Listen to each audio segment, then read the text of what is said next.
अस्सलाम वालेकुम स्टूडेंट्स। आज के इस लेक्चर में हमारे पास टॉपिक है arithmetic mean for grouped data. Students, सबसे पहले तो ये समझना होगा कि अगर हमें कोई डाटा गिवन होगा तो हमें कैसे पता चलेगा ये ग्रुप्ड डाटा है या अनग्रुप्ड डाटा है। ग्रुप्ड डाटा में आप लोगों को फ्रीक्वेंसी गिवन होती है, जबकि अनग्रुप्ड डाटा में आप लोगों को फ्रीक्वेंसी गिवन नहीं होती। इसके अलावा अक्सर जो ग्रुप डाटा होता है वो आपको कॉलम्स की शक्ल में, रोज़ की शक्ल में, इस तरह की फॉर्म में दिया गया होता है, जबकि जो हमारे पास अनग्रुप डाटा होता है वो रॉ मटेरियल की तरह से नंबर फॉर्म में दिया होता है।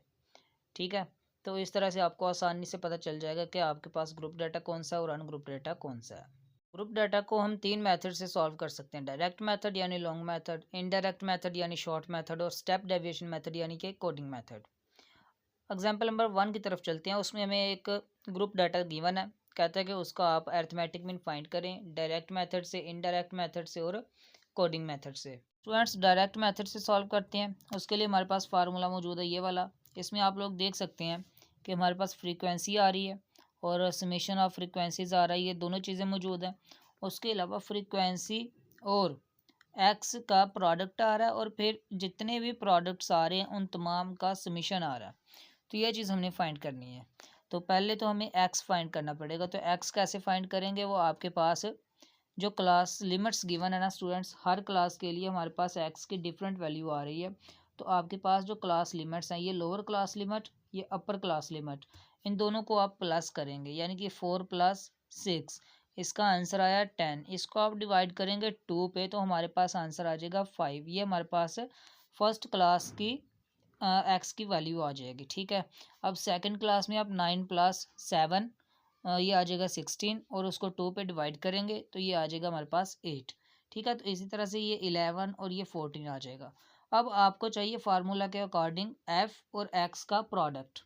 ठीक है जी, तो इस फ्रीक्वेंसी को और इस एक्स को मल्टीप्लाई करेंगे तो 10 × 5 50, 20 × 8 160, इसी तरह ये 143, इसी तरह ये 98। अब अकॉर्डिंग टू फार्मूला हमें इन तमाम प्रोडक्ट्स का सम भी चाहिए, तो इन तमाम को सम करेंगे आप लोग तो वो आ जाएगा 451। यही वैल्यूज़ आप लोग इन फार्मूलाज में रखेंगे। न्यूमरेटर में आ जाएगा 451, जबकि डिनोमिनेटर में आ जाएगा 50, और इसका आंसर आप लोगों के पास आ जाएगा 9.02।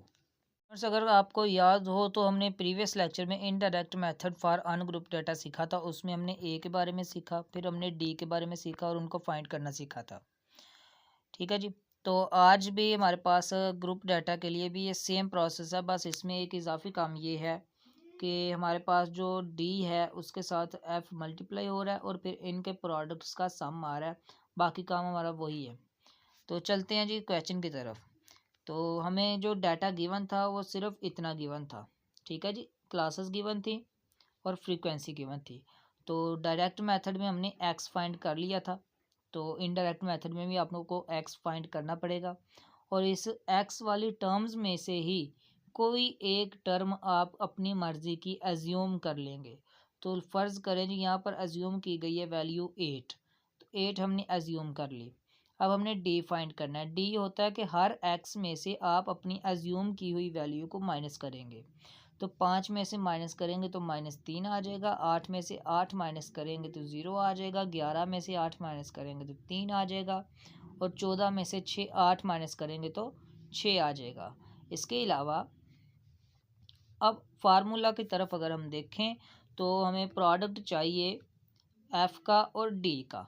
तो फ्रीक्वेंसी हमारे पास ये वाली है और डी हमारे पास ये वाला है, तो इस कॉलम को आप निगलेक्ट कर दें, हमारा काम यहाँ से ख़त्म हो चुका।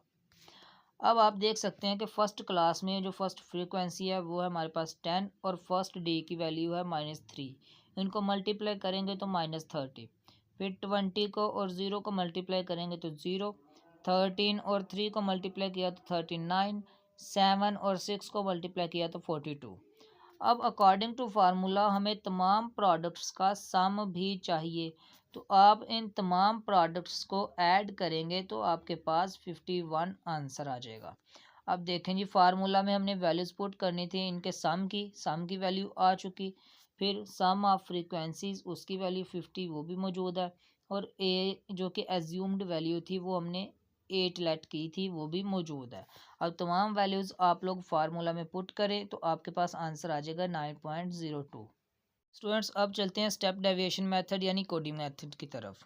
कोडिंग मेथड भी हमारे पास ग्रुप डाटा के लिए वैसा ही है जैसा कि अनग्रुप डाटा में था।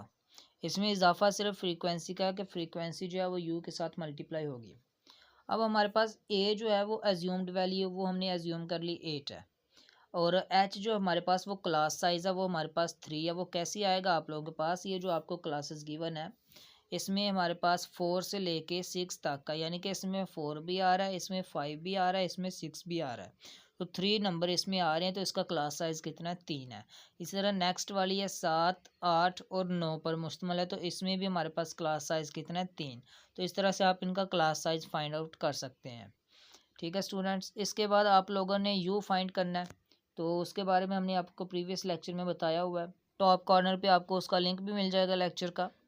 यू की कीमत दरअसल स्टूडेंट्स जो हम डी फाइंड करते हैं ना, उसको क्लास इंटरवल से डिवाइड करके यू हमारे पास आ जाता है, और डी के लिए हमें एक्स माइनस ए करना पड़ेगा, और इसके लिए हमें कोई ए वाली वैल्यू जो एज्यूम करनी पड़ेगी और एक्स भी फाइंड करना पड़ेंगे। ठीक है स्टूडेंट्स, तो वही प्रोसेस है सारा का सारा प्रीवियस क्वेश्चंस वाला। तो हमें जो गिवन था डाटा वो था क्लासेस और फ्रीक्वेंसी का, हमने वहाँ से एक्स फाइंड किया और डी की वैल्यूज़ फाइंड की। फिर हमने ये जो डी की वैल्यूज़ फाइंड की इनसे हमने एच को डिवाइड करवाना है, तो एच की वैल्यू है 3। तो इस -3 को जब 3 से डिवाइड करेंगे तो -1 आ जाएगा। इस 0 को जब 3 से डिवाइड करेंगे तो 0 आएगा। 3 को जब हम 3 से डिवाइड करेंगे तो 1 आ जाएगा, और 6 को जब हम 3 से डिवाइड करेंगे तो 2 आ जाएगा। अब आप अगर फार्मूला की तरफ देखें तो हमारे पास u तो स्टूडेंट्स मौजूद है, लेकिन u के साथ हमें f का प्रोडक्ट भी चाहिए। ठीक है, तो अब देखें जी, हमारे पास ये फ्रीक्वेंसी और ये हमारे पास यू की कीमत। अब 10 को -1 से मल्टीप्लाई करवा के -10, 20 को 0 से मल्टीप्लाई करवा के 0, और 13 को +1 से मल्टीप्लाई करवा के 13, और 7 को 2 से मल्टीप्लाई करवा के 14, यानी कि ये दो कॉलम का काम जो है वो ख़त्म हो गया। अब अकॉर्डिंग टू द फार्मूला हमें इन प्रोडक्ट्स का सम भी चाहिए, तो इनका सम कर लें जी। आप इन तमाम वैल्यूज़ को जमा करेंगे तो आपके पास आ जाएगा सम 17। स्टूडेंट्स अब आप लोग देखें जो जो आपको फार्मूला में रिक्वायरमेंट्स थी कि वह सारी वैल्यूज़ आपके पास मौजूद हैं। हमें ए चाहिए था तो ए की कीमत 8 है, एच चाहिए था उसकी कीमत 3 है, प्रोडक्ट्स का सम चाहिए था वो हमारे पास 17 आ गया, और डिनोमिनेटर में फ्रीक्वेंसीज़ का सम चाहिए था वो हमारे पास 50। तो तमाम वैल्यूज़ आप लोग फार्मूला में पुट करें और इसको सॉल्व करें तो आपके पास 9.02 आंसर आएगा। स्टूडेंट्स एग्जाम्पल 2 की तरफ चलते हैं। इसमें हमें क्लास लिमिट्स नहीं गिवन है, तो वैसे भी क्लास लिमिट्स हमें एक्स की वैल्यू फाइंड करने के लिए चाहिए होती हैं। तो यहाँ पर हमारे पास एक्स की वैल्यूज़ पहले से मौजूद हैं और साथ में फ्रीक्वेंसी मौजूद है, तो उनकी ज़रूरत नहीं रहती। अब यहाँ पे समेशन ऑफ फ्रीक्वेंसी हमारे पास 20 है टोटल फ्रीक्वेंसीज़, तो वो हमारे पास आ गया। डायरेक्ट मेथड से हमने सॉल्व करना, तो हमें पता है कि उसमें हमें एफ़ और एक्स का प्रोडक्ट चाहिए और उनका समेशन चाहिए होता है। तो इसका मतलब हमें एफ़ और एक्स को आपस में मल्टीप्लाई करवा के इनके वैल्यूज़ निकालना पड़ेंगे और उसको सम अप करना पड़ेगा। तो 1 × 3 हमारे पास 3 आ गया बच्चों। फिर हमारे पास 2 × 8 16, 3 × 5 15, 4 × 3 12 और 5 × 1 5। इन तमाम को सम अप करेंगे तो आपके पास आंसर आ जाएगा 51, और आपके पास समेशन ऑफ फ्रीक्वेंसी है 20। Using the formula of direct method हमारे पास ये है, इसमें वैल्यूज पुट करें तो आपके पास आंसर आ जाएगा 2.55। स्टूडेंट्स इनडायरेक्ट मेथड का फार्मूला आप लोगों के पास होता है A plus summation of F into D over summation of F. तो इसमें आप लोगों को डी चाहिए, ए चाहिए और फ्रीक्वेंसी और डी का प्रोडक्ट चाहिए। तो सबसे पहले तो हमने ए एज्यूम करना है क्योंकि हमारे पास एक्स भी मौजूद है और वो एफ भी मौजूद है। ठीक है, हमने ए एज्यूम करना है इस एक्स की वैल्यूज़ में से, तो एज्यूम करें हमारे पास ए की कीमत है 3। अब हर एक्स में से आपने 3 माइनस करते जाना और उसका आंसर इधर लिखते जाना, और ये हमारे पास डी की कीमतें आ जाएंगी। फिर हमारे पास जो डी की कीमतें आएंगी हर कीमत के साथ आपने उसके सामने वाली फ्रीक्वेंसी को मल्टीप्लाई करते जाना और इस साइड पे एफ इंटू डी के कॉलम में लिखते जाना है। जब आप ये तमाम कंप्लीट कर लेंगे तो आपके पास इन तमाम का सम आएगा -9, और आप लिखेंगे summation F dot D equal -9। यहाँ पर गलती से अकेला डी लिखा गया है, आपने साथ में एफ भी मल्टीप्लाई करवा लेना है। स्टूडेंट्स अब ये तमाम वैल्यूज़ आपने फार्मूला में पुट करनी है। फार्मूला हमारे पास होता है जी A plus summation F D over summation F. तो ये फार्मूला आपने करेक्ट कर लेना है यहाँ से। और वैल्यूज़ पुट करने के बाद आपके पास आंसर आ जाएगा 3 माइनस 0.45 और ये माइनस करने के बाद आपके पास रिक्वायर्ड आंसर आएगा 2.55। स्टूडेंट्स अगर हम स्टेप डेविएशन मेथड की बात करें तो हमारे पास यहाँ पर एज्यूम्ड वैल्यू हमने ए लेट की हुई है 3 है, और एच की हमारे पास चूंकि कोई क्लास इंटरवल नहीं है तो एच की वैल्यू हमारे पास यहाँ पे 1 है। 1 कैसे आएगी स्टूडेंट्स, आप लोग देख सकते हैं कि एक्स की जो टर्म्स हैं उनमें एक ही का डिफरेंस है। 2 minus 1 equal 1, 3 minus 2 equal 1, 4 minus 3 equal 1, 5 minus 3 equal 1। तो चूंकि डिफरेंस ये सेम है तो हम इसी को एच की वैल्यू कंसीडर कर सकते हैं। तो एच हमने लेट कर लिया कि हमारे पास क्या है 1। अब चलते हैं कोडिंग मेथड का फार्मूला हमारे पास किस तरह का बनेगा। तो जब हमारे पास एच स्टूडेंट्स 1 होगा तो 1 से ये सारी वैल्यू जो है वो मल्टीप्लाई होगी ये वाली, और हमारे पास यही रहेगा और यहाँ तक हमारे पास इसका वैल्यू फार्मूला बन जाएगा। इसके बाद हमने यू की वैल्यू फाइंड करनी है। यू की वैल्यू हमारे पास होती है एक्स माइनस ए ओवर एच। चूँकि एच हमारे पास 1 है तो ये हमारे पास एक्स माइनस ए ही रहेगा, और हमें पता है कि एक्स माइनस ए जो है होता है वो डी के इक्वल होता है। तो हम लिख सकते हैं यू इक्वल डी, यानी कि u की कीमत जो होगी वो d के इक्वल आएगी जो हमने इनडायरेक्ट मेथड में फाइंड की थी। ठीक है, चूंकि ये d के इक्वल है तो फार्मूला जो बनेगा वो u की जगह पे आ जाएगा a plus summation F D. You की जगह पे d लिख सकते हैं ओवर समीशन एफ। तो ये सिमिलर फार्मूला बन गया इनडायरेक्ट मेथड वाला।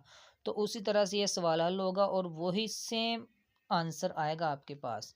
ठीक है, hence the solution steps will be same as above, यानी कि जो हमने इस वाले क्वेश्चन में ये सॉल्यूशन किया इसी तरह का सॉल्यूशन बनेगा इस वाले स्टेप में भी। स्टूडेंट्स इस मेथड से आप लोग क्वेश्चन को खुद ट्राई करें ताकि आप लोगों की प्रैक्टिस हो सके। मिलते हैं नेक्स्ट लेक्चर में, तब तक के लिए इजाज़त दीजिए। अल्लाह हाफिज़।